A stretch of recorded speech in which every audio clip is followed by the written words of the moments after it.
ಶಿಡ್ಲಘಟ್ಟ ತಾಲೂಕು ಚಿಕ್ಕಬಳ್ಳಾಪುರ ಜಿಲ್ಲೆ ವ್ಯವಸಾಯ ಪ್ರಧಾನವಾದಂಥ ಜಿಲ್ಲೆ. ಈ ಜಿಲ್ಲೆನಲ್ಲಿ ಕೃಷಿ, ತೋಟಗಾರಿಕೆ, ಬಾಗಾಯಿತು ಎಲ್ಲ ತರದ ಬೆಳೆಗಳನ್ನು ಕೂಡ ಬೆಳೀತಾ ಇದ್ದಾರೆ.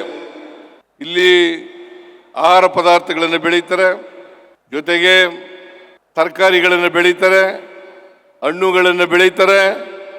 ಬಾಗಾಯಿತು ಜಮೀನುಗಳಲ್ಲಿ ತೋಟವನ್ನು ಮಾಡ್ತಾರೆ. ಇಷ್ಟೆಲ್ಲ ಮಾಡ್ತಕ್ಕಂಥದ್ದು ನಮ್ಮ ರೈತರು ಅಂತಕ್ಕಂಥ ಮಾತುಗಳನ್ನು ಹೇಳಲಿಕ್ಕೆ ಬಯಸ್ತಾ ಇದ್ದೇನೆ.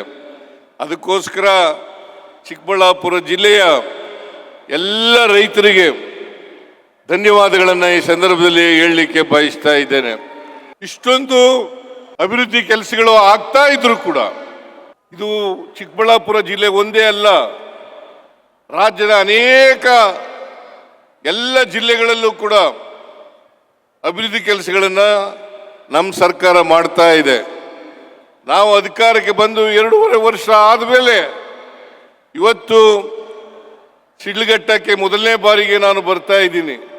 ಸುಮಾರು 2,000 ಕೋಟಿ ರೂಪಾಯಿಗಳಿಗೂ ಹೆಚ್ಚು ಅಭಿವೃದ್ಧಿ ಕೆಲಸಗಳನ್ನು ಮಾಡ್ತಕ್ಕಂಥ ಕೆಲಸವನ್ನು ಮಾಡ್ತಾ ಇದ್ದೀವಿ ಅಂತಕ್ಕಂಥ ಮಾತುಗಳನ್ನು ಈ ಸಂದರ್ಭದಲ್ಲಿ ಹೇಳಲಿಕ್ಕೆ ಬಯಸ್ತಾ ಇದ್ದೇನೆ.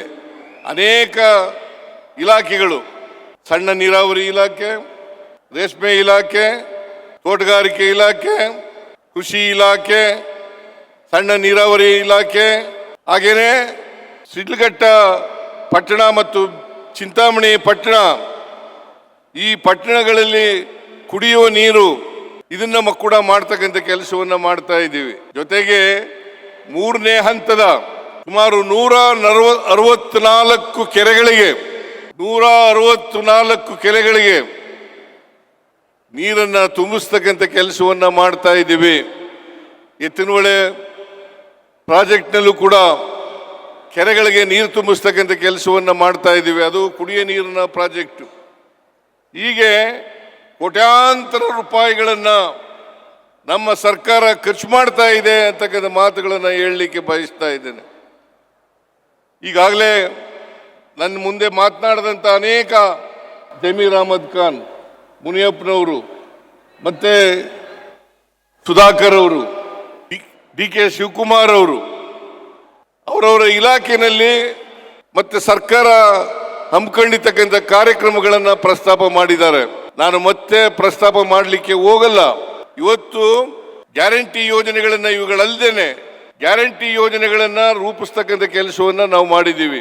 ಅದನ್ನು ರೂಪಿಸಿದಾಗ ಚುನಾವಣೆಗಿಂತ ಮುಂಚಿತವಾಗಿ ನಾನು DK ಶಿವಕುಮಾರ್ ಅದನ್ನು ಪ್ರಸ್ತಾಪ ಮಾಡಿದಾಗ ನಾವು ಈ ಗ್ಯಾರಂಟಿ ಯೋಜನೆಗಳನ್ನು ಜಾರಿ ಕೊಡ್ತೇವೆ, ಅದು ಎಷ್ಟೇ ಕೋಟಿ ರೂಪಾಯಿ ಆಗಲಿ ಕೊಟ್ಟ ಮಾತಂತ ನಡ್ಕತ್ತೀವಿ ಅಂತ ಹೇಳಿದಾಗ ಅದನ್ನು ನಂಬಲಿಕ್ಕೆ ಯಾರೂ ಕೂಡ ತಯಾರಿರಲಿಲ್ಲ.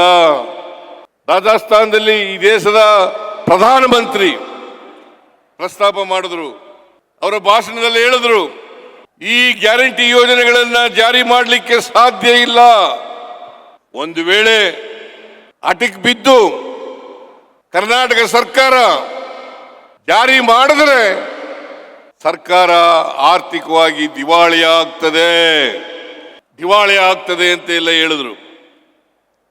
ಈಗ ನಮ್ಮ ಗ್ಯಾರಂಟಿ ಯೋಜನೆಗಳನ್ನ ಎಲ್ಲ BJP ರಾಜ್ಯಗಳಲ್ಲಿ ಕಾಪಿ ಹೊಡಿಲಿಕ್ಕೆ ಪ್ರಾರಂಭ ಮಾಡಿಬಿಟ್ಟಿದ್ದಾರೆ.